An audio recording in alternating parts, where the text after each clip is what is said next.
सदन में नीतीश कुमार जी के द्वारा बोले गए बातों का विवाद अभी थमने का नाम नहीं ले रहा है। हालांकि मुख्यमंत्री नीतीश कुमार जी ने माफी मांगा है, तरह तरह से जो है अपने बातों को एक्सप्लेन किए हैं, मीडिया के सामने माफी मांगे, सदन में माफी मांगे। लेकिन अब जो है इस मामले में एक बड़ा अपडेट ये है कि उन पे अब एक केस हो चुका है और केस करने वाले शख्स हमारे बगल में है और आपने केस किया है मुख्यमंत्री पे ही। बिल्कुल, हमने बिहार के मुख्यमंत्री पर हमने केस किया है और केस करने के पीछे जो सबसे बड़ा कारण है कि नीतीश कुमार कोई सामान्य नागरिक तो है नहीं, वो बिहार के मुखिया हैं और बिहार के मुख्यमंत्री हैं, एक संवैधानिक पद पर हैं। संवैधानिक पद पर रहते हुए और इस तरह का गैर जिम्मेदाराना स्टेटमेंट दिया जाना ये बहुत ही खेद का विषय है।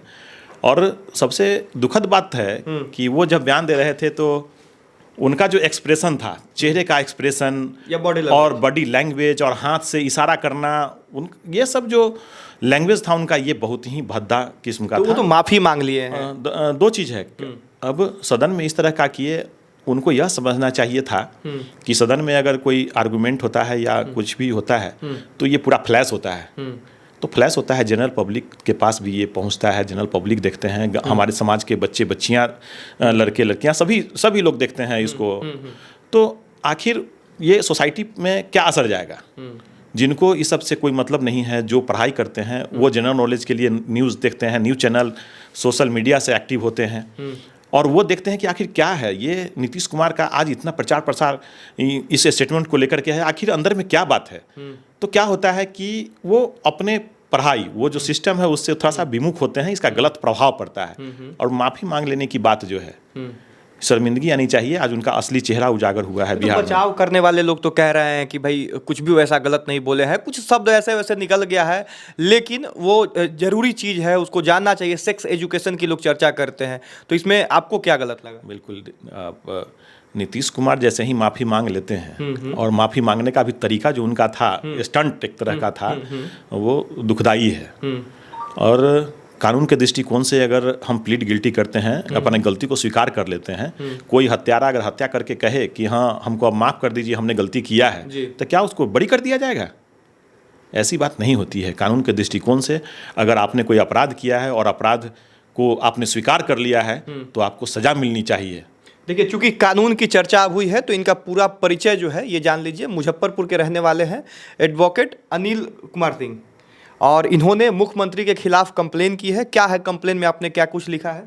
कंप्लेन में हमने जो स्टेटमेंट था उनका, उसी बात का हमने उल्लेख किया है। और इतना भद्दी भद्दी बातें उन्होंने कही है सदन के अंदर, वो बोलना तो हमको नहीं लगता है उचित है। क्या कि सभी लोग जानते हैं शादी के बाद क्या होता है, ये कौन नहीं जानता है, पर्दे के पीछे क्या होता है ये कौन नहीं जानता है। लेकिन इस चीज़ का खुलासा किया जाना सदन से और ये मैसेज दिया जाना, ये अपने आप में बिल्कुल ही गलत है। इस तरह का नहीं होना चाहिए। तो आपका जो केस आपने किया उस पर क्या कुछ अपडेट है, क्या हुआ है उसमें और क्या हो जाएगा? क्या सच में मुख्यमंत्री नीतीश कुमार जी पे कार्रवाई भी हो सकती है? क्या वो जो है फंस सकते हैं बुरी तरह से, उनको सजा मिल सकती है? क्या कुछ होगा उस मुकदमे के? दो चीज़ ध्यान रखना है।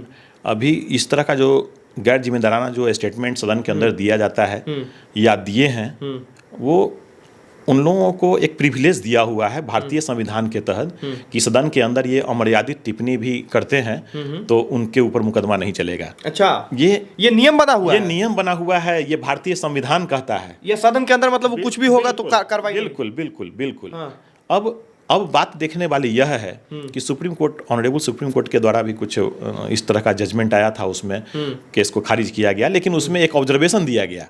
ऑब्जर्वेशन क्या है उसमें? ऑब्जर्वेशन है कि केस नहीं होगा किस परिस्थिति में, कि यदि वह राजनीतिक प्रतिद्वंदता को लेकर के कोई अमर्यादित टिप्पणी अगर किया जाता है सदन के अंदर तो केस नहीं चलेगा। लेकिन इनका जो स्टेटमेंट है किसी राजनीतिक पार्टी विशेष को लेकर के नहीं है। ये न इनसे कोई सवाल कर रहा है न कुछ, ये खुद बोलने लगते हैं अजुल फजुल बोल करके, और शर्मसार, बिहार को शर्मसार करके इन्होंने छोड़ दिया। बिहार को शर्मसार कर रहे हैं? बिल्कुल, पूरे बिहार, आज पूरे ऑल ओवर इंडिया की बात कर लीजिए, जहाँ भी जाइए, कोई न्यूज़ चैनल देख लीजिए, हर जगह जो देखिएगा ये शर्मसार करने वाली बात ही है। न तो पूरी तरह से हम लोग भी अपने आप को लगता है कि कहीं ऐसा तो नहीं ना है कि, देखिए कहने वाले लोग तो फिर कहने लग जाएंगे कि जो है आपकी कुंडली निकाली जाएगी, कहा जाएगा कि भाजपा से जुड़े हुए हैं वकील साहब, इसलिए जो है इस तरह का केस किए हैं। अभी का जो सिस्टम है ये भाजपा से जुड़े हुए हों या किसी भी राजनीतिक पार्टी से जुड़े हुए हों, ये पार्टी विशेष का तो मैटर है नहीं, ये मास पब्लिक का मैटर है, ये हमारे सोसाइटी का मतलब है। इसमें तो सभी लोगों को इसमें आगे आना चाहिए कि हम जिसको मुखिया चुने हैं, जो हमारे बिहार का मुखिया है, और वो उसका इस तरह का हरकत, इस तरह का बयान, तो सोसाइटी के लिए मैसेज बिल्कुल ही बुरा गया है। और जितने भी लोग प्रदेश के बाहर के भी लोग ये न्यूज़ सुन रहे हैं, वो फ़ोन करके चाहे जिस तरह से भी माने एक तरह से एब्यूज ही करते हैं, बिहारवासी को एब्यूज करते हैं। ऐसे ही बिहार के मतलब बिहार के नाम को जो है जिस तरह से बाहर में इस्तेमाल किया जाता है, ये कहीं ना कहीं एक लेवल और नीचे लेके जाता है। ये जो है उनका बयान, उन्होंने छवि को धूमिल कर दिया है, शर्मसार कर दिया है, कहीं मुंह दिखाने के लायक ये नहीं छोड़े हैं। अच्छा, तो आपकी पहली कार्रवाई कब होगी, जब आपने जो है केस जो किया है उसका? अभी जो हमने केस किया है उसमें तारीख 25 नवंबर 2023 और 25 तारीख को फिर हम इंटरप्रेट करेंगे लॉ को before the CJM, learner CJM, के केस में क्या स्थिति है, नहीं है। और जो स्थिति है मुझे पूरा अपने आप पर भी भरोसा है, कानून पर भी भरोसा है कि उनके खिलाफ में कार्रवाई होगी। और कार्रवाई जो होगी उसमें जो दफ़ा हमने लगाया है 504, 505, 509, 354D IPC का और 67 IT एक्ट का, इंफॉर्मेशन एंड टेक्नोलॉजी एक्ट का। तो ऐसी परिस्थिति में उनके ऊपर अगर कार्रवाई होती है तो 3 साल तक की उनको सजा भी हो सकती है। सजा दिला दीजिएगा आप मुख्यमंत्री को? बिल्कुल, मेरा तो आपको डर नहीं लग रहा है? बिल्कुल, डर किस बात की है? एक मुख्यमंत्री पे एक जो है आप केस कर रहे हैं, सजा दिलाने तक की बात कर रहे हैं। अगर मेरी तो इच्छा है कि बिहार का प्रत्येक नागरिक को नीतीश कुमार के खिलाफ में एक मुकदमा दर्ज कराना चाहिए। नीतीश कुमार अगर सुन लिए ये सब चीज, सरकार में है, उन्हीं का सब कुछ है, वही मुख्यमंत्री हैं, लंबे समय से मुख्यमंत्री हैं, जो है प्रधानमंत्री के दावेदार भी कहा जाता है कि वो हो सकते हैं। ऐसे में आप जो है एक आम वकील होके एक छोटे से शहर मुजफ्फरपुर से आके जो है उनको सजा दिलाने की बात कर रहे हैं, 3 साल के लिए जेल भेजने की बात कर रहे हैं। सबसे पहला हम लोगों को यह जान लेना चाहिए आपके माध्यम से, आपके चैनल के माध्यम से, कि जो इंटेलेक्चुअल पर्सन होते हैं अपने सोसाइटी में, अपने समाज में, उनकी क्या भूमिका होनी चाहिए, क्या जवाबदेही होनी चाहिए। अगर सब लोग इसी तरह से चुपचाप रहेंगे, गलत के खिलाफ में अगर आवाज़ नहीं उठाएंगे, तो समाज हमारा कहाँ जा रहा है, बिहार मेरा कहाँ जा रहा है, इस पर चिंता करने की ज़रूरत है। और वो हमको गोली भी मरवा दें, वो हमको जेल भेज दें, उसका डर मुझे नहीं है। नहीं तो वो देखिए, कितने अनिल को वो जेल भेजेंगे, कितने वकील को वो जेल भेजेंगे? अभी तो वाले सुनिए सर, कहने वाले लोग तो कह रहे हैं कि भाई ठीक है, उम्र हो गया है, जवाबदेही उनके ऊपर है, काम का प्रेशर होता है, गलती इंसान से ही होती है, मुंह से निकल गया वो सब चीज़, उसके लिए माफ़ी मांग रहे हैं। एक तरह से बार बार वो रिपीट कर रहे हैं कि भाई हम अपने शब्द वापस लेते हैं, हम खुद शर्मिंदा हैं, हम जो है खुद जो है इतना शर्मिंदा है कि मतलब पूछिए नहीं। उनके बॉडी लैंग्वेज से, उनके बोलने के एक्सप्रेशन से, उनका फेस एक्सप्रेशन से जो है पता चल रहा है कि वो शर्मिंदा है। तो अब जो है उन पर कार्रवाई, आज उन्होंने मुख्यमंत्री के पद को कलंकित कर दिया है। कोई मुख्यमंत्री होते हैं जो सुशोभित करते हैं, क्या करना चाहिए उनको? तो माफी मांग ली है और ये कलंकित कर दिए हैं। क्या करना चाहिए? और सजा के रूप में अगर उनको गलती का एहसास है तो सबसे पहला तो अपने पद से अविलंब उनको त्यागपत्र दे देना चाहिए, पद को छोड़ देना चाहिए। तो पार्टी वाली बोलने लगे, पार्टी भी कह रही है, भाजपा भी कह रही है कि भाजपा से मतलब नहीं है जब हम काम के लायक नहीं है। अभी तो ये स्थिति देख लिए कि हाँ, जो नहीं बोलना चाहिए वो शब्दों का उन्होंने उपयोग किया है। इससे पहले भी देखे होइएगा, इनका एक स्टेटमेंट और भी आया था कुछ दिन पहले, जो इसी तरह का विवादित बयान दिए थे वो। उसके बाद जब महिलाओं का सम्मान करना जानते हैं, महिलाओं को टीचर तक क्या जॉब ये करते हैं, अभी देखिए जाकर के पटना में महिलाओं पर लाठी बरसा रहे हैं, यही महिलाओं का सम्मान है। ये पार्टी बेसिस की बात नहीं है। तो पटना में अब विधानसभा का घेराव कीजिएगा, सत्र चल रहा है, तो प्रशासनिक तो अपना जो है प्रशासन अपना काम करेगी ही। आप इस स्वतंत्रता को भी खत्म कर देना चाहते हैं, अभिव्यक्ति की आज़ादी को भी खत्म कर दीजिएगा। भारत में कहीं आने जाने की जो स्वतंत्रता मिली हुई है उसको भी, नहीं तो प्रदर्शन का एक जगह निश्चित, आज़ादी को भी खत्म कर देंगे। आखिर प्रदर्शन इतने दिनों से प्रदर्शन लोग कर रहे हैं, सुनवाई क्यों नहीं हो रही है? लोग तेजस्वी जी के घर पर जा रहे हैं, लोग इनके घर यहाँ जा रहे हैं, कहाँ कोई सुनने के लिए कुछ लग रहा है क्या? कुछ पता चल रहा है बिहार में? बिल्कुल शर्मसार, बिल्कुल कलंकित करके इन्होंने छोड़ दिया है।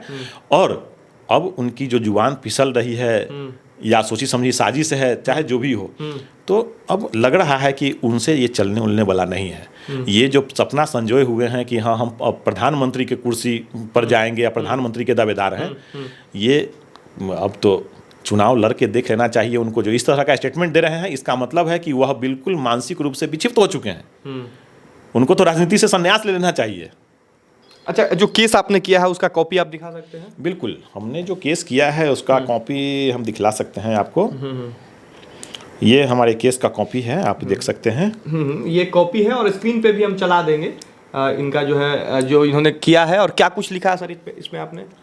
उसमें हमने जो उन्होंने बोला होगा वो जो स्टेटमेंट उन्होंने सदन के अंदर दिया था, ठीक है। उसी को हमने दिया है कि हमारे समाज, हमारे प्रदेश की महिलाएं, लड़कियां के लज्जा को भंग करने के दृष्टिकोण से इस तरह का स्टेटमेंट जो दिए हैं, उसी से मर्माहत होकर के लड़के लड़कियों के विषय में शादी के बाद क्या होता है, ये सब बात को लेकर के उससे मर्माहत होकर के हमने यह मुकदमा दायर किया है। अब 25 नवंबर को पता चलेगा कि आगे इस मुकदमे में और क्या 25 नवंबर को इस केस में सुनवाई होगी। सुनवाई के बाद ही पता चलेगा कि हाँ आगे क्या होना है। चलिए, तो ये अपडेट है मुख्यमंत्री जी के द्वारा दिए गए बयान के बाद जो एक तरह से जो भूचाल आया हुआ है बिहार में।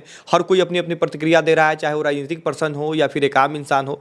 उसी में से एक जो है एडवोकेट अनिल कुमार सिंह ने जो है मुख्यमंत्री के खिलाफ कंप्लेन किया है, केस दर्ज किया है और 25 नवंबर को इसकी सुनवाई होनी है। बाकी आपको क्या लगता है इस पूरे प्रकरण के बारे में, आप क्या सोचते हैं, कमेंट बॉक्स में लिखिए। इस वीडियो को यहाँ तक देखने के लिए बहुत धन्यवाद। जय हिंद।